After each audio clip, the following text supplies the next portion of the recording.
మీ అభిరుచికి తగ్గ సరికొత్త డిజైన్స్ తో వస్తుంది మర్రి గోల్డెన్ డైమండ్స్. ఏప్రిల్ 12న విక్టరీ వెంకటేష్ గారి చేతుల మీదుగా గొప్ప ప్రారంభం. అమ్మా ఏమేం తాతయ్య అలా అరిచారు? ఏదో చెప్పుకోలేని బాధ. అలాగా నేను చెక్ చేస్తాను, డోంట్ వర్రీ. ఎక్కడ బాధ? ఎక్కడో చెప్పుకోలేని చోటు. ఓహో అలాగా, మంచి ట్రీట్మెంట్ ఇస్తాను, దెబ్బకు పోతుంది. ఏంటి ప్రాణమా? కాదు, బాధ. ఓహో మళ్ళీ ఇంజక్షనా? మళ్ళీ అంటే ఇప్పుడు ఎక్కడైనా చేయించుకున్నారా? ఎప్పుడో చేయించుకున్నానమ్మా. తాతయ్య ఏంటి అలా అరిచారు? అక్కడ కూడా ఇంజెక్షన్ చేసి ఉంటాడు. అక్కడంటే ఎక్కడ? ఇక్కడెక్కడ అక్కడే నాకేం అర్థం అవట్లేదు. కాలేదు కదా, అదే మంచిది. త్వరగా ట్రీట్మెంట్ చేయండి సార్. కన్ఫ్యూజ్ చేయకండి, ఏ మందులు రాయాలి నాకు అర్థం కావట్లేదు. అవును, గోపి ఇంకా రాలేదేంటి? బాత్రూమ్కి వెళ్ళి ఉంటాడు, వస్తాడులే అమ్మా. మీరేం డాక్టర్ టెన్షన్ ఫీల్ అవుతున్నారు? టెన్షన్ మీ గురించి కదయ్యా, అవతల ఒక పేషెంట్ కి ఆపరేషన్ చేసి వచ్చా. నేను వెళ్ళి కుట్లు వేయాలి. కొన్ని నేను వెళ్ళి పిలుచుకొస్తాను. ఓకే, మీరు వద్దులే, మీరు కూర్చోండి, నేను వెళ్ళి తీసుకొస్తాను. Take rest. వీడేంట్రా బాబు, పెద్దగా కంగారు పడవలసిన విషయం లేదు. మోషన్స్ ఆటోమేటిక్ గా తగ్గిపోతాయి. ఈ మందులు వాడినా వాడపోయినా పర్వాలేదు. మళ్ళీ ఎక్కడికి? మళ్ళీ బాత్రూమ్ కి. ఇదేంటిది, ఇంత పెద్ద డాక్టర్ ఇక్కడ పెట్టుకుని అన్నిసార్లు వెళ్తాడు? వాళ్ళు అక్కడ ఉన్నంతసేపు అంతే. వాళ్ళెవరు? వాళ్ళు కాదు, ఒళ్ళు ఒంట్లో బాగోనంతసేపు అంతే. మీరు మందులు రాసిచ్చారు కదా, వెళ్ళండి. గోపి వచ్చాక చెప్పి నీ తరపున నేను చెప్తానులే అమ్మా, ఆడికి ఎప్పుడో వద్దో ఏంటో అది. అది ఏంటి? మీరు బయలుదేరండి. అది కాదు, నేను ఒకసారి- చెప్తాను, వెళ్ళండి అమ్మా, వెళ్ళండి సార్.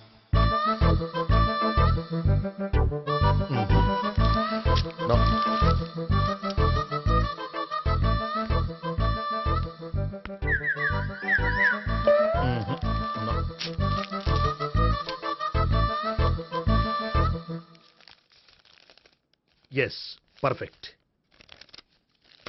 ఇదిగో, ఇవి అది మీకు వాడండి. బాడీలో ప్రాబ్లం ఏం లేదు, దేనికో టెన్షన్ పడుతున్నట్టున్నారు. టాబ్లెట్స్ రాసిచ్చాను, వాడితే టెన్షన్ తగ్గిపోతుంది. టాబ్లెట్స్ వాడితే కాదు, మీరు ఇక్కడ నుంచి వెళ్తే తగ్గుతుంది. ఏంటి గోపి? అదే మందులు రాసిచ్చారు కదా, తగ్గిపోతుంది. మీరు వెళ్ళండి. డాక్టర్ గారిని పంపించేసి నీకు తోడుగా ఉంటాను. ఎందుకు, తాతయ్య ఉన్నారుగా, మీరు బయలుదేరండి. బయలుదేరండి. నెట్టకు నాయన, మ్యాన్ హ్యాండిల్ చేయకు, మెల్లగా. Thank you doctor. It's my Thank you very much. As doctor I have to. Doctor, నాకు కొంచెం టెన్షన్ గా ఉంది, కొంచెం అబ్జర్వ్ చేశానండి. నెట్టకు నాయన, మెల్లగా మెల్లగా. గోపి, గోపికి హెల్త్ బాగాలేదని చెప్పారు, అంబులెన్స్ తీసుకొచ్చాను. గోపి ఎక్కడ? బాగుంది గోపిక్ కదమ్మా, నాకు. మరి ఆయన ఆఫీస్ లో గోపిక్ అని చెప్పారు. వాళ్ళు పొరపాటు పడ్డారు. బాగుంది నాకే. కావాలంటే చూడు, నడవలేక నడుస్తున్నాను. ఏదన్నా హాస్పిటల్లో జాయిన్ చేసి పుణ్యం కట్టుకోమ్మా. సరే పదండి. ఓకే. అబ్బా, ఎవరెళ్ళాలో ఎవరుండాలో ఎందుకు. పేల్చండి, వదలండి, వదలండి. No beating, no tension. మొత్తం టెన్షన్ అంతా తగ్గిపోయింది. మొత్తం. మీరు బయలుదేరండి. బయలుదేరి ఓకే కదా? Okay okay. Take care, bye. తాతయ్య అయిపోయాడు. సో మీకు ఒంట్లో బాగోలేదంటేనే అంత హడావిడి చేశారంటే వాళ్ళ ముగ్గురు మీ మీద పీకల్లోతు ప్రేమలో మునిగిపోయారన్నమాట. వాళ్ళు ఎంత లోతులో మునిగిపోయారన్న విషయం చెప్తారని మీకు ఇది చెప్పలేదండి. మరెందుకు చెప్పారు? వాళ్ళని ఎలా వదిలించుకోవాలో ఐడియా చెప్తారని. అదేమో మీరే ఆలోచించుకోండి. నాకు కలపడమే కానీ విడగొట్టడం తెలీదు. నా గురించి తెలుసుకోండి ప్లీజ్.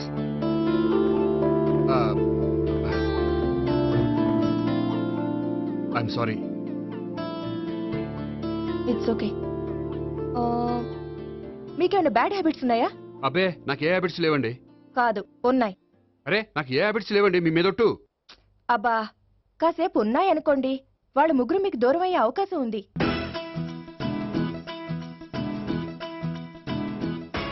సిగరెట్ కంటే అమ్మాయికి పడదని చెప్పావు కదా. సిగరెట్ పెడితో ఆడుకోవటం కాదు, ఆ అమ్మాయి ఇచ్చే లోపల కొంచెం కాల్చడం ప్రాక్టీస్ చేయి నువ్వు. సిగరెట్ కాల్చడానికి కూడా ప్రాక్టీసా? సిగరెట్ కాల్చడం అంత తేలిక కాదురా, అదొక పెద్ద ఆర్ట్. 24 కళలో ఒక కళ. 64 కదూ, కాల్చు.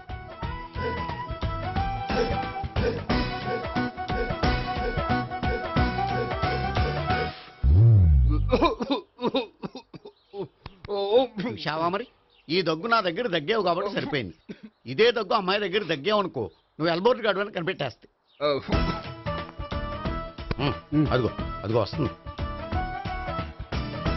ఇదిగో గట్టిగా ఒక దమ్ములాగి ఆ అమ్మాయి మొహం మీద ఉఫ్ అని ఊదు, నీ మొహం మీద ఉచ్ అని ఊసి వెళ్ళిపోద్ది. ఒకవేళ ఉయ్యపోతే నువ్వు నా మొహం మీద ఉయ్. ఎలా ఎలా బాయ్ ప్రీతి. అయినా హాయ్. నువ్వు సిగరెట్ కాలుస్తావా? చాలా ఎక్కువగా పొద్దుటి నుంచి 3 బాగోలేదని 3 ప్యాకెట్లు ఫినిష్ చేశాను. మరి ఇంతకు ముందెప్పుడు నాకు కాలుస్తూ కనిపించలేదే? ఆ, ఆ, అది నేను కాల్చేటప్పుడు నువ్వే నాకు కనిపించలేదు. ఓ, నీకు సిగరెట్ అంటే ఇష్టం ఉండదు కదా? నాకు చాలా ఇష్టం, అంత ఇష్టమా? ప్రాణం. నేను మానమన్నా మానవా? దేవుడు వచ్చి చెప్పిన మాన్నం. అయినా ఒకరు చెప్పారా నా అలవాటు నేనెందుకు మానుకోవాలి? నోనో. కరెక్టే, నా గురించి నీ అలవాట్లెందుకు మానుకోవాలి? అయినా ప్యాకెట్ మీదే రాస్తారు కదా, cigarette smoking is injurious to health అని. అది తెలుసు కూడా నువ్వు సిగరెట్ స్మోక్ చేస్తున్నావంటే నువ్వేం తెలివి తక్కువ వాడే కాదు కదా. సో మన పెళ్లి తర్వాత కూడా హ్యాపీగా నువ్వు సిగరెట్ కాల్చొచ్చు. ఏంటి, హ్యాపీగా కాల్చుకోవచ్చా? అవును, నువ్వంటే నాకు ఇష్టం, నీకు సిగరెట్ అంటే ఇష్టం. సో దాన్ని నేనెందుకు కాదనాలి? Bye.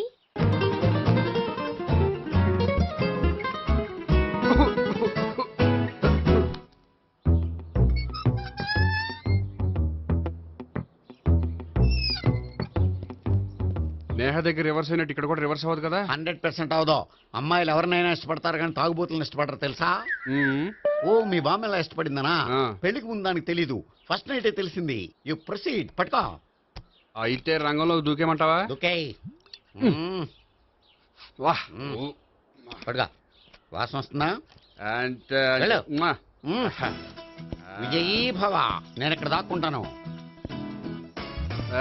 Bhavana, Bhavana. Hi Bhavana, how are you? ఏంటి తాగొచ్చావా? లేదు, తాగుతూ వచ్చాను. వాసన వస్తుందా? ఇదిగో ఇక్కడ క్వార్టర్ ఉంది, లోపల సోడా ఉందా? అంటే నీకు తాగుడు అలవాటు కూడా ఉందా? పిచ్చి భావన, ఈ కాలంలో లేనిది ఎవరికి? ఫ్రెండ్స్ ని కలిసినప్పుడు తాగుతాను, ఒంటరిగా ఉన్నప్పుడు తాగుతాను, ఆనందం వచ్చినప్పుడు తాగుతాను, విషాదం వచ్చినప్పుడు తాగుతాను.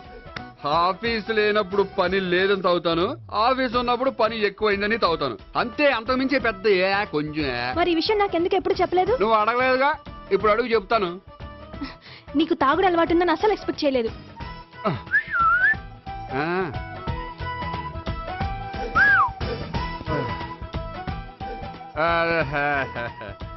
చూడా, ఏంటిది? Foreign scotch. మొన్న మధ్య మా అంకుల్ ఫారెన్ నుంచి వచ్చినప్పుడు తీసుకొచ్చారు. నా గిఫ్ట్ గా ఇవి ఉంచండి. చూడండి, రోజుకి 2 పెగ్గులు తాగితే హెల్త్ కి మంచిదని ఎక్కడో చదివాను. సో 2 పెగ్గులు మాత్రమే తాగండి నా కోసం ప్లీజ్. చూడండి, తాగి టైంలో ఇక్కడికి రావడం ఎవరైనా చూసారనుకోండి బాగుండదు. సో తొందరగా ఇంటికి వెళ్ళిపోండి. Okay, sorry, bye. ఒక్క నిమిషం, రేట్ ఎక్కువైనా ఎప్పుడు ఫారెన్ స్కాచే తాగండి, లోకల్ బ్రాండ్స్ వద్దు ప్లీజ్. ఇది వద్దే, వద్దు, హెల్త్ పాడైపోతుంది. సో జాగ్రత్తగా ఇంటికి వెళ్ళండి. Take care, bye. ఇప్పుడు ఎక్కింది కిక్కు. రివర్స్ అవదన్నావుగా? రివర్స్ నీకు, ఇవి నాకు. ముచ్చటగా మూడొచ్చు చూద్దాందా.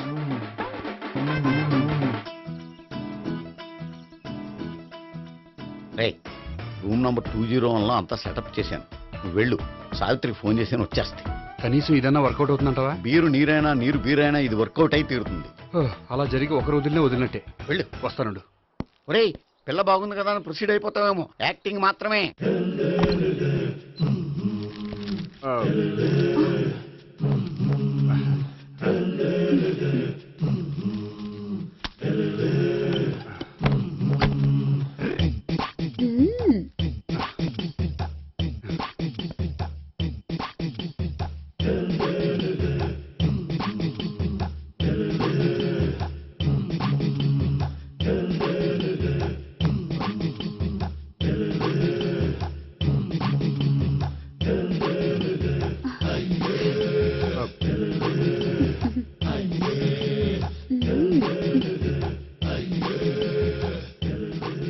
ఏంటి కొత్త?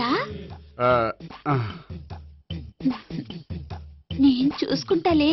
ఏంటి చూసుకునేది? మా ముసలాడేం చెప్పలేదా? చెప్పాడు, వస్తున్నా అని చెప్పాడు.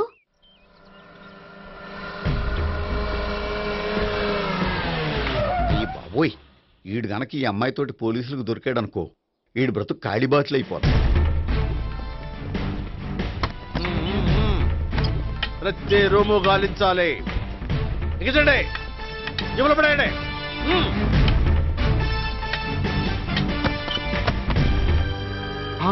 గోపి, నువ్వా?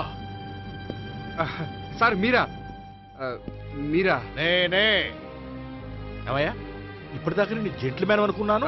ఇప్పుడు కూడా జెంటిల్మేనే సార్. ఏంటి, లాడ్జిలో ఈ అమ్మాయితో చూసాక కూడా నేను జెంట్లమ్యాన్ అనుకోమంటావా? ఎవరి అమ్మాయి? ఈ అమ్మాయి నా చెల్లెలు సార్. చెల్లెలా? అవును సార్, నాకు 3 చెల్లెలు అని చెప్పాను కదా సార్, అందులో ఒక చెల్లి. చెల్లెలతో లాడ్జికి ఎందుకు వచ్చావు? కొంచెం పర్సనల్ గా మాట్లాడాలి, అందుకని. పర్సనల్ విషయాలైతే ఇంట్లో మాట్లాడుకోవచ్చుగా. ఇంట్లో మిగిలిన చెల్లెలు ఉంటారు కదా సార్, ఒక ఇంపార్టెంట్ విషయం డిస్కస్ చేద్దామని ఇక్కడ తీసుకొచ్చాను. ఓహో, మన విషయం తర్వాత మాట్లాడుకుందాం, నువ్వు బయలుదేరు. మరి నా డబ్బులు?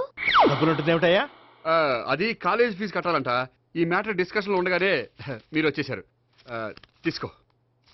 అన్నయ్యా, ఆ, ట్యూషన్ ఫీజ్ అదొకటి ఉంది కదా. ఎప్పుడు ఏం అడగాలో తెలియదు నీకు. మంచి అన్నయ్య. ఇదిగో, మిగతా 2 చెల్లెలకి ఈ విషయం చెప్పొద్దు. అలాగే. చూడు జెంట్లమ్యాన్, సార్, ఇంకెప్పుడు చెల్లెలు ఇటువంటి లాడ్జికి తీసుకురాకూడదు. అంతగా పర్సనల్ గా మాట్లాడాలి అనుకుంటే ఏ పార్కు తీసుకువెళ్ళు. Okay, okay. That's right. తాత, ఛే.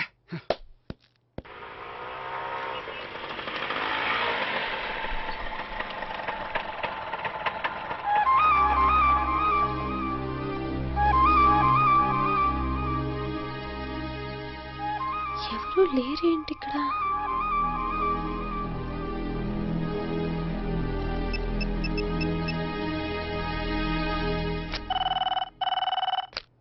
హలో గోపియర్. హలో, నేను సావిత్రిని.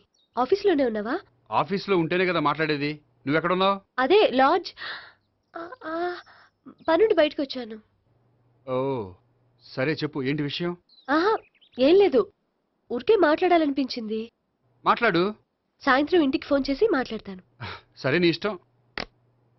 అమ్మ పోలీసోడా, ఎంత పని చేసావురా.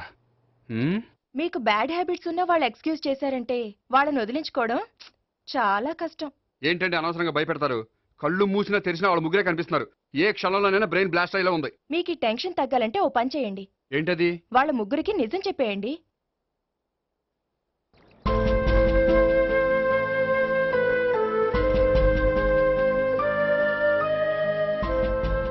ఏంటి గోపి, అర్జెంటుగా ఏదో చెప్పాలన్నావు?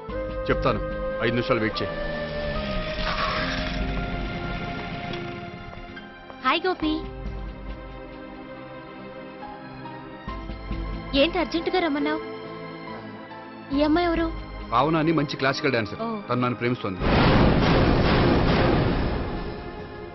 భావన, తను నేహ అని బ్యాంకులో పనిచేస్తుంది. తను కూడా నన్ను ప్రేమిస్తోంది. ఇంటికి నువ్వెవరిని ప్రేమిస్తున్నావు? చెప్తాను.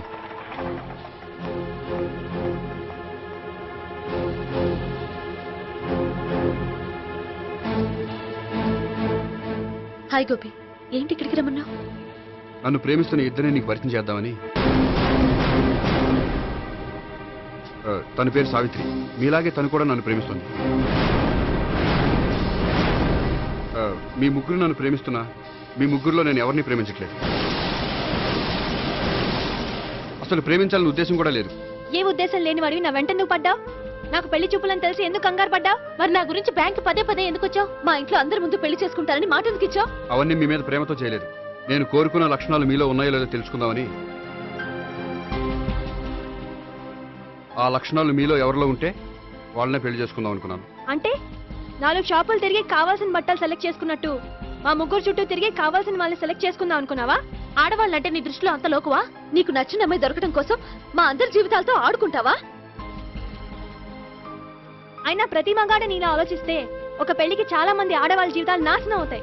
ఏంటి, నేనేదో నమ్మించి మోసం చేసినట్టు మాట్లాడతారేంటి? నువ్వు చేసింది మోసం కాక ఇంకేంటి? నీ స్వార్థం కోసం మాలో లేనిపోని ఆస్తులు కల్పించడం మోసం కాదా? మేము ఎలాంటి వాళ్ళమో తెలుసుకోవడం కోసం లేని స్నేహాన్ని నటించడం మోసం కాదా? అయితే ఇప్పుడు ఏమంటారు? మా ముగ్గురులో ఒకళ్ళని పెళ్లి చేసుకో.